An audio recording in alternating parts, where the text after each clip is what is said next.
Hello everyone, চলে এসেছি আজকে নতুন একটা ভিডিও নিয়ে। তো ভিডিও শুরুতে তোমরা দেখে নিশ্চয়ই বুঝেই গিয়েছো, সেদিন গিয়েছিলাম আমরা ওয়াও মোমোতে মোমো ট্রাই করতে। ওয়াও মোমোর মোমো আমরা এর আগে কখনো খাইনি। তো হঠাৎ করে সেদিন শিলিগুড়িতে গিয়েছিলাম, তো মনে হলো ওয়াও মোমো দেখেছি, তখন বললাম যে ওয়াও মোমোর মোমোটা একটু ট্রাই করে দেখা যাক।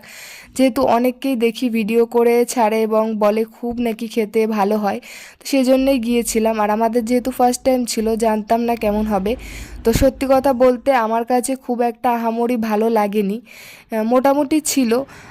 আমরা 2 প্লেট অর্ডার দিয়েছিলাম, একটা ছিল ভেজ, একটা ছিল চিকেন। দুটোই স্টিম মোমো ছিল, বাট আমার কাছে চিকেনটার থেকে ভেজটাই ভালো লেগেছে। তো তেমন একটা খুব একটা ভালো লাগেনি, এর থেকে নর্মাল দোকানের মোমোই আমার কাছে ভালো লাগে। তো তোমাদের কার কার কাছে ওয়াও মোমোর মোমো ভালো লাগে অবশ্যই কমেন্ট করে জানিও। আর ভিডিওটা ভালো লাগলে লাইক, কমেন্ট আর শেয়ার করে দিও।